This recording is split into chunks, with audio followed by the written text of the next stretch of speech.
Disclaimer. दोस्तों, ये कहानी केवल एक काल्पनिक रचना है।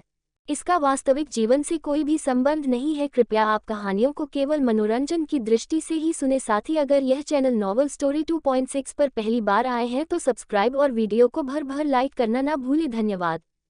एपिसोड 95। अंबर ने शौर्य के दादाजी के कमरे में नॉक किया तो उसे देखकर शौर्य के दादाजी ने उसे अंदर आने को कह दिया। उनके कहने पर अंबर ने कमरे के अंदर कदम रख दिया। अंदर कमरे का माहौल काफी अजीब था। अंबर ने एक नज़र सबकी तरफ देखा तो सबकी के चेहरों पर हैरानी के साथ साथ बहुत से सवाल थे। उन सबके चेहरों पर ढेरों सवाल देख अंबर गहरी सांस लेकर चुपचाप सामने सोफे पर जाकर बैठ गई। अंबर को बैठते देख शौर्य के दादाजी ने बाकी सबको भी बैठने का इशारा कर दिया। तो आप हैं अंबर दीवान? सबको बैठते देख वह अंबर की तरफ मुखातिब हो गए। उन्होंने अंबर की ओर देखते हुए सवाल किया। जी सर, मेरा नाम अंबर दीवान है। उनका सवाल सुन अंबर ने जवाब दिया। हम शौर्य के दादाजी हैं। माफ़ कीजिएगा मिस दीवान, हमें आपको ऐसे बुलाना पड़ा। हम खुद भी नहीं जानते थे कि हमारे पोते को ऐसा कुछ। शौर्य का जिक्र आते ही उनका गला फिर से भर गया। वो बोलते बोलते खामोश हो गए। उनकी ऐसी हालत देख उनके शौर्य के डैड ने उनके कंधे पर हाथ रख दिया। एक गहरी सी सांस लेकर उन्होंने फिर से बोलना शुरू किया। खैर, आपको यहाँ बुलाने का मकसद कुछ और था मिस दीवान। ये कहते हुए उन्होंने एक फाइल अंबर की तरफ बढ़ा दिया।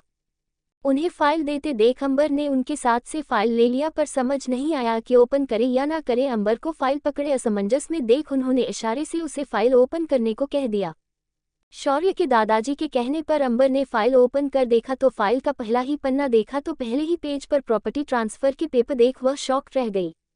उन पेपर्स को देख अंबर ने एक एक कर सारे पन्ने पलटे तो शौर्य की सारी प्रॉपर्टी अपने नाम पर ट्रांसफर देख वह बुरी तरह हैरान रह गई। इसका मतलब क्या है? शौर्य की प्रॉपर्टी के पेपर मेरे नाम पर क्यों है? अंबर उल्टा सवाल करती हुई उठ खड़ी हो गई।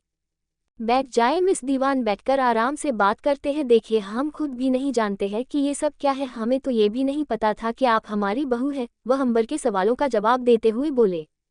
उनकी बात पर अंबर ने तुरंत उन्हें करेक्ट कर दिया। एक्स बहू सर, मेरा और शौर्य का तलाक हो चुका है। हम पिछले 4 सालों से साथ नहीं है। हाँ, बताया लॉयर ने। अब हम आप दोनों के सेपरेट होने की वजह तो नहीं जानते हैं, मगर इतना कहेंगे कि रिश्ते इस तरह नहीं बनते हैं। खैर, आप दोनों बच्चे बड़े हो गए हैं, अपना फैसला खुद ले चुके हैं, तो ऐसे में हम क्या ही कहें। पर शौर्य सब कुछ आपके हवाले करके गए हैं तो हम वापस नहीं ले सकते। शायद है उनकी आखिर ख्वाहिश होगी, इसीलिए हम वापस नहीं ले सकते। जैसा कि इसमें लिखा है, अब आपको ही इसे संभालना होगा जब तक हमारी पोती बड़ी नहीं हो जाती। उसके 18 साल की होने पर सारी प्रॉपर्टी उनके नाम पर हो जाएगी। वह गहरी सी सांस लेकर अपनी बात खत्म करते हुए बोले। उनकी इस बात पर दो आवाजें एक साथ कमरे में गूंज उठी। सर, बाऊजी। शौर्य के डैड और अंबर की आवाजें एक साथ सुनकर उसके दादाजी अपने बेटे की तरफ देखने लग गए। उन्हें ऐसे देखता देख वह एकदम से चुप हो गए। उन्हें अपनी नजरों से ही खामोश कर वह अंबर की ओर पलट गए। मिस दीवान, हमारे पोते के लिए फैसले का हम सम्मान करते हैं। हम उनके फैसले के खिलाफ नहीं जाएंगे ना कोई। और हमारे पोते का ये बिजनेस, उनकी खुद की मेहनत, उनकी खुद की कमाई है। इसके साथ क्या करना है ये इसका खुद का फैसला था। अब अगर उसने ये आपको सौंपा है तो कुछ सोचकर भी किया होगा।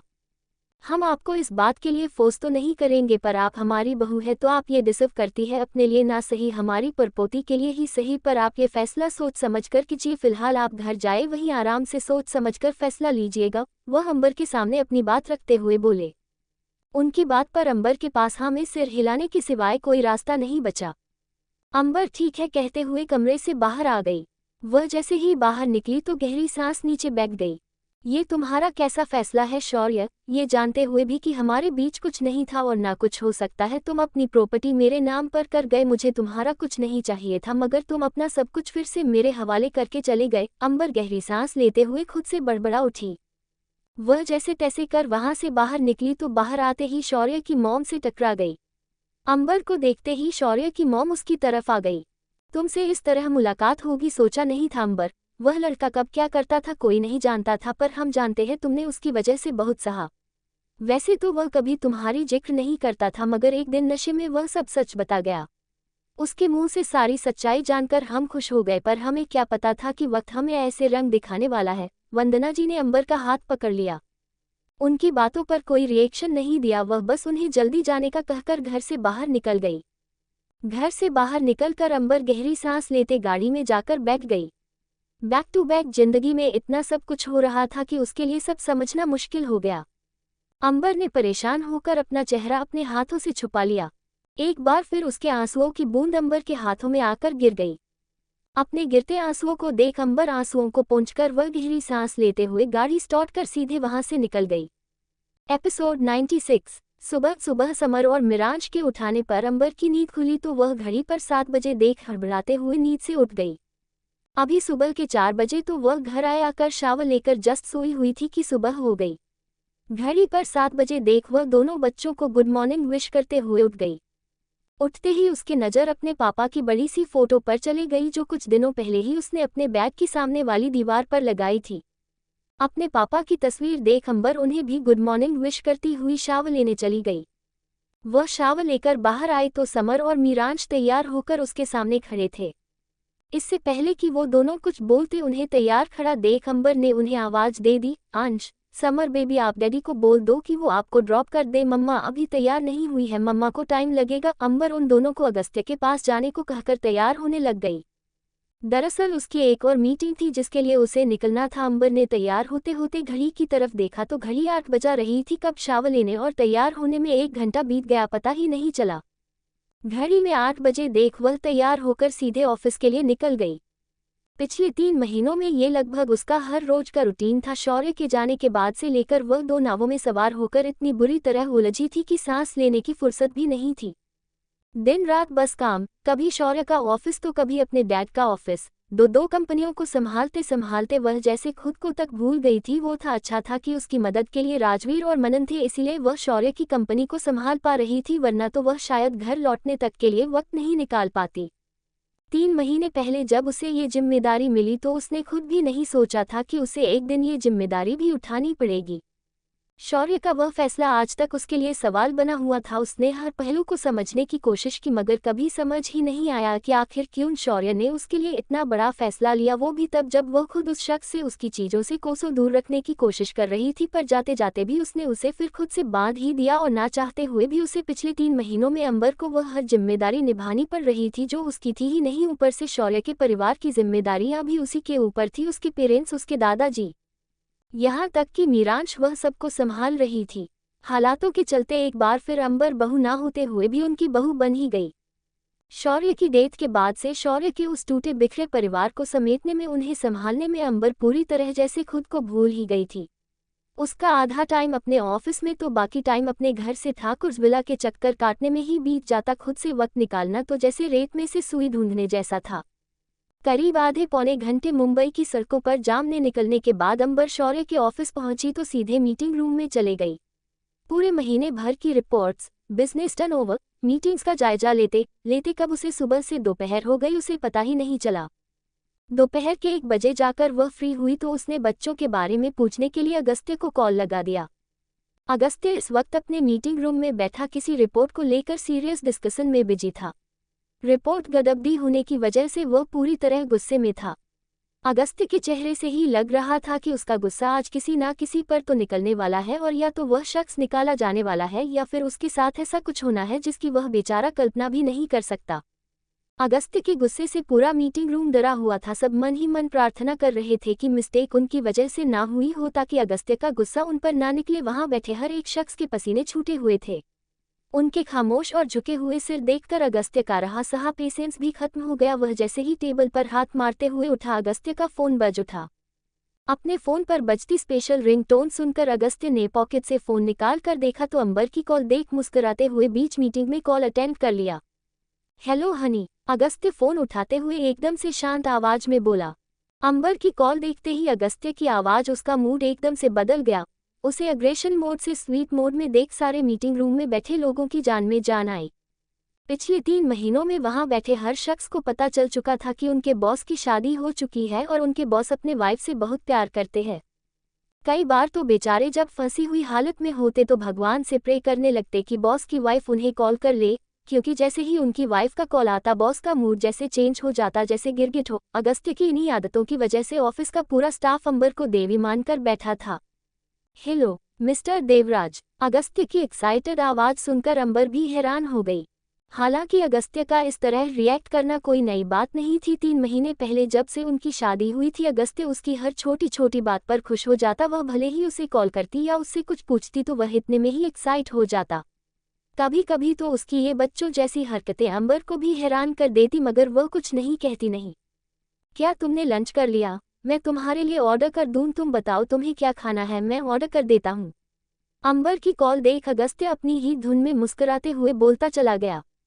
अगस्त्य की एक्साइटमेंट देख अंबर ने उसे रोक दिया। No no no need mister Devraj, मैंने लंच के लिए बोल दिया है, आता ही होगा। दरअसल मैंने आपको इसके लिए कॉल नहीं किया था, मुझे बस पूछना था कि क्या अभी आप बच्चों के स्कूल जा सकते हैं। वो एक्चुअली मैंने कोशिश की टाइम निकालने की, पर मेरी एक और मीटिंग है तो मैं बच्चों की पीटीएम में जा नहीं पाऊंगी एंड हम में से एक का वहाँ होना जरूरी है, स्पेशली दिस टाइम। अगस्त्य की बात पर अंबर जवाब देते हुए बोली। अंबर की बात से अगस्त्य एक पल के लिए खामोश हो गया। कुछ देर की खामोशी के बाद जाकर वह गहरी सांस लेते हुए बोला, okay I will go there. मैं चला जाऊंगा, मीटिंग 1 घंटे बाद है ना, मैं थोड़ी देर में निकल जाऊंगा। अगस्त्य एक नज़र घड़ी की तरफ देखते हुए बोला। अगस्त्य की बात से अंबर के चेहरे पर मुस्कुराहट आ गई। वह उसे थैंक यू बोलते हुए बोली, thank you mister Devraj, thank you so much.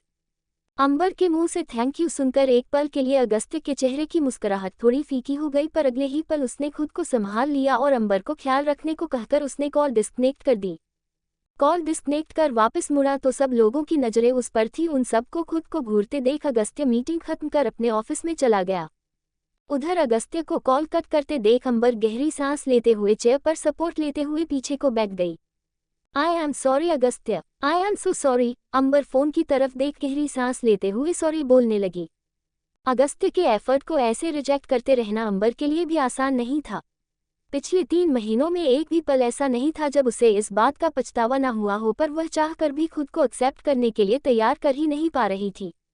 Agastya और उसकी शादी एक ऐसे हालात में हुई थी जहां उसे मीरांश की कस्टडी के लिए हस्बैंड की जरूरत थी। शौर्य ने मीरांश की जिम्मेदारी उसके हवाले तो कर दी, पर एक सिंगल पेरेंट और उस पर शौर्य की एक्स वाइफ होना उसके लिए कितनी प्रॉब्लमेटिक सिचुएशन थी, ये सिर्फ वही जानती थी। उसने कितनी कोशिश की मीरांश को अडॉप्ट करने की, पर हर बार बात उसके सिंगल पेरेंट होने पर आकर रुक जाती। अपनी इसी मुसीबत से बाहर निकलने के लिए उसने अगस्त्य के साथ अपनी डील जारी रखी। फर्क सिर्फ इतना था कि जो डील पहले समर के लिए थी अब वह मीरांश के लिए हो गई थी। मीरांश के लिए अंबर ने अगस्त्य से सीधे सादे तरीके से कोर्ट मैरिज कर ली। हालांकि शादी से पहले ही अगस्त्य उसे प्रपोज कर चुका था और अंबर जानती भी थी कि इस शादी से अगस्त्य को कोई फायदा नहीं होने वाला था। यहाँ तक कि वह खुद भी नहीं चाहती थी कि अगस्त्य की फीलिंग्स जानते हुए भी वह ये फैसला ले, पर हालत ही ऐसे बन गई कि न चाहते हुए भी उसे वह शादी करनी पड़ी। अंबर फोन पर लगे अगस्त्य और अपने वॉलपेपर को देख फीका सा मुस्कुरा उठी। वह जैसे ही मुड़ी अंबर की सेक्रेटरी वहां आ गई। उसके आते ही अंबर ने अपना सामान समेटा और सीधे ऑफिस से निकल गई। तारांकन रात के 10 बजे अंबर मुंबई से बाहर थी। मीटिंग के सिलसिले में वह शहर से बाहर आई थी। वैसे तो उसे वहीं रुकना था, मगर बच्चों की वजह से वह मीटिंग खत्म करते ही वहां से निकल गई। ऊपर से अगस्त्य और बच्चों का उसे 8 से 10 बार कॉल आ चुका था। उन्हें बार बार कॉल करते देख अंबर को भी उनकी याद आने लगी गई। अगस्त्य और मीरांश के उनकी जिंदगी में आने से बहुत चीजें बदल गई थी। पहले समर अकेले होती तो उसे चिंता होती थी, मगर अब दोनों बच्चे एक दूसरे का ख्याल रखते थे और अगस्त्य भी दिन भर उनके आगे पीछे घूमते रहता था तो उसे उनकी फिक्र कम रहती। कहीं भी बाहर रहती तो एक सुकून सा रहता था कि हाँ बच्चे सेफ है, और यही वजह भी थी कि वह दो कंपनियों को संभाल पा रही थी। अंबर जब तक घर पहुंची रात के 10 बज रहे थे। अंबर ने बच्चों के कमरों में देखा तो दोनों बच्चे सो चुके थे। उन्हें सोता देख अंबर वापस अपने कमरे में आ गई। पूरे दिन थकान की वजह से इतना थकी हुई थी कि अंबर अपना लैपटॉप बैग टेबल पर रखकर सीधे शावर लेने चले गई। वह शावर लेकर नहाने को हुई तो जाकर याद आया कि कपड़े लाना तो भूल ही गई। वह शावर बंद कर वापस गिले कपड़े पहनकर बाहर जाने का सोच ही रही थी कि उसकी नज़र बाथ टॉवल पर पड़ गई। हैंगर पर लगे सुबह के बाथ टॉवल को देख अंबर की जान में जान आई। वह जल्दी से शावर लेकर तुरंत टॉवल लपेटे बाथरूम से बाहर आ गई। अंबर ने जैसे ही बाथरूम से बाहर कदम रखा वह सामने से आते हुए अगस्त्य से जाकर टकरा गई। अगस्त्य को सामने देख अंबर एकदम से हैरान रह गई। What are you doing here? Agastya को सामने देख अंबर ने सीधे से उससे सवाल कर दिया। अंबर का सवाल सुन अगस्त्य की नज़र उसकी खूबसूरती से हटकर अंबर पर गई तो उसे सवाल करते देख उसके चेहरे पर शरारती मुस्कुराहट आ गई। मैं यहाँ क्यों नहीं हो सकता मेरी जान, ये मेरा भी घर है, आई मीन मेरी वाइफ का, फिर मैं यहाँ क्यों नहीं हो सकता। अगस्त्य ने अंबर की तरफ देख उल्टा उसी से सवाल कर दिया। अगस्त्य को खुद को घूरते देख अंबर ने खुद को देखा तो अपने बाथरोब को अस्त व्यस्त देख शर्म के मारे लाल हो गई। तुरंत टॉवल को खुद से लपेट कर खड़ी हो गई। मेरा वो मतलब नहीं था, मैं बस पूछ रही थी कि तुम अपने घर नहीं गए, मुझे लगा तुम देवराज मैंसन में होंगे। अंबर ने अपनी नर्वसनेस छुपाते हुए जवाब दिया। नहीं, बच्चे अकेले घबरा रहे थे और तुम भी यहाँ नहीं थी, इसीलिए मुझे उन्हें छोड़कर जाना सही नहीं लगा। बहुत देर तक वो दोनों तुम्हारा इंतजार कर रहे थे पर तुम नहीं आए तो दोनों सो गए। अंबर के जवाब पर अगस्त्य सीरियस होकर बेड पर बैठते हुए बोला।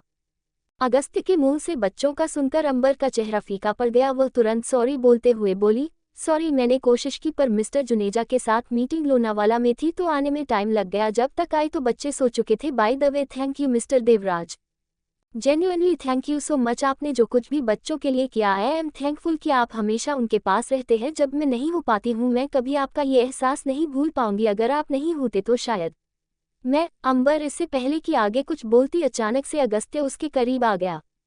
अगस्त्य ने एक हाथ से उसका हाथ खींचा और उसके होठों पर अपने होंठ रख दिए।